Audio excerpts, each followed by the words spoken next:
1 Chronique au chapitre 21. Satan se leva contre Israël et il excita David à faire le dénombrement d'Israël. Seigneur, garde-nous, Seigneur mon Dieu, d'être l'instrument du malin, Seigneur. Amen.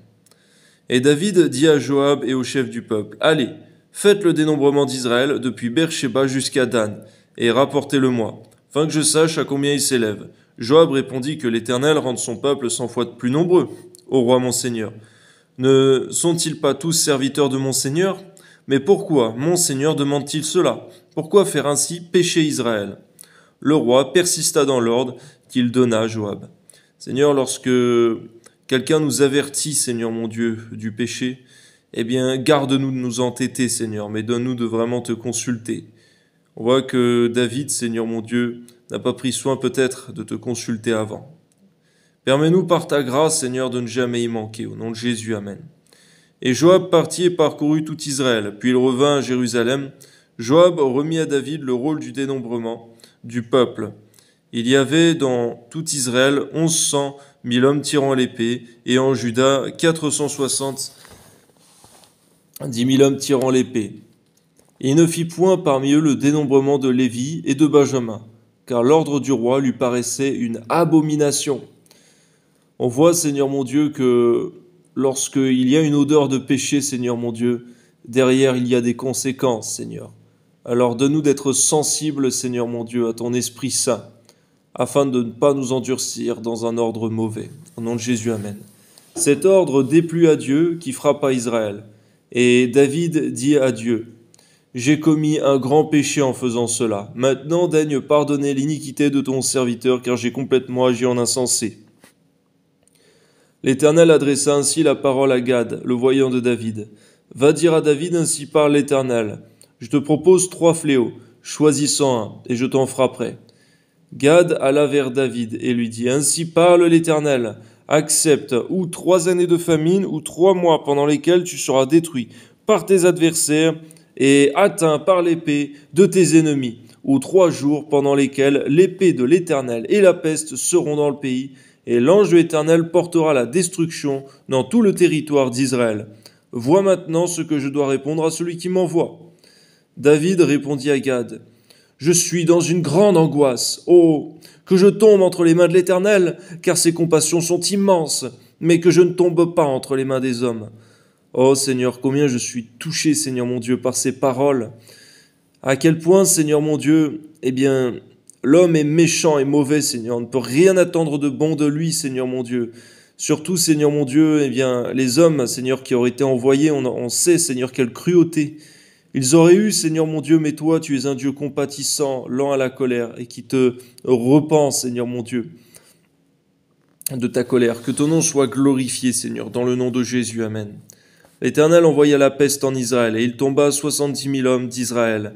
Dieu envoya un ange à Jérusalem pour la détruire, et comme il la détruisait, l'Éternel regarda et se repentit de ce mal. Et il dit à l'ange qui détruisait, « Assez, retire maintenant ta main. » L'ange de l'Éternel se tenait près de l'aire d'Ornan, le Jébusien. David leva les yeux et vit l'ange de l'Éternel se tenant entre la terre et le ciel, ayant à la main son épée nue tournée contre Jérusalem.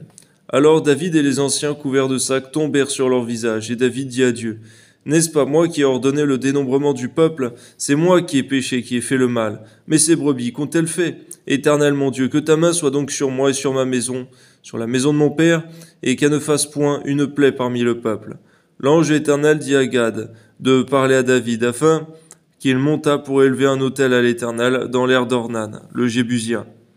David monta selon la parole que Gad avait prononcée au nom de l'Éternel. Ornan se retourna et vit l'ange, et ses 4 fils se cachèrent avec lui.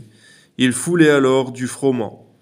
Lorsque David arriva auprès d'Ornan, Ornan regarda et il aperçut David. Puis il sortit de l'air et se prosterna devant David, le visage contre terre. David dit à Ornan, « Cède-moi l'emplacement de l'air pour que j'y bâtisse un autel à l'Éternel. Cède-le-moi contre sa valeur en argent, afin que la plaie se retire de dessus le peuple. » Ornan répondit à David, « Prends-le, et que mon seigneur le roi fasse ce qui lui semblera bon. Vois, je donne les bœufs pour l'holocauste, les chars pour le bois et le froment pour l'offrande. Je donne tout cela. Seigneur, on voit la différence entre David et Akab, Seigneur mon Dieu. On voit que David, Seigneur, lorsqu'il a voulu acheter l'air, Seigneur mon Dieu, d'Ornan, Seigneur mon Dieu, il a accepté. Seigneur mon Dieu, certainement Ornan respectait David et David avait de l'autorité, était aimé et respecté, alors qu'Akab n'avait rien de tout cela, Seigneur mon Dieu, auprès de Naboth, Seigneur de Israël, qui lui a refusé son champ.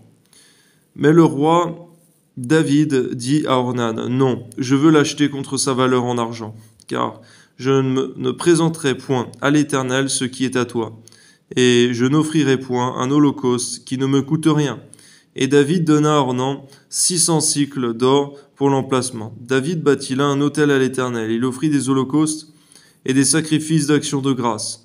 Il invoqua l'Éternel et l'Éternel lui répondit par le feu qui descendit du ciel sur l'autel de l'holocauste. Alléluia. Alors l'Éternel parla à l'ange qui remit son épée dans le fourreau. À cette époque-là, David, voyant que l'Éternel l'avait exaucé dans l'aire d'Ornan, le Jébusien, y offrit des sacrifices. Mais le tabernacle de l'Éternel, construit par Moïse au désert, et l'autel des holocaustes était alors sur le haut lieu de Gabaon. David ne pouvait pas aller devant cet autel pour chercher Dieu, parce que l'épée de l'ange de l'Éternel lui avait causé de l'épouvante. On voit combien, Seigneur mon Dieu, nul ne peut délivrer de ta main lorsque c'est toi qui frappes, Seigneur mon Dieu. Ta puissance est redoutable, Seigneur, et ça amène aussi la crainte de l'Éternel, qui est la haine du mal, Seigneur mon Dieu. Quand on connaît, Seigneur, les fléaux, les châtiments dont tu as frappé, Seigneur, les habitants de la terre, qui ne te connaissent pas et qui n'ont pas répondu à l'évangile de Jésus-Christ. Ton nom soit béni, Seigneur, dans le nom de Jésus. Amen.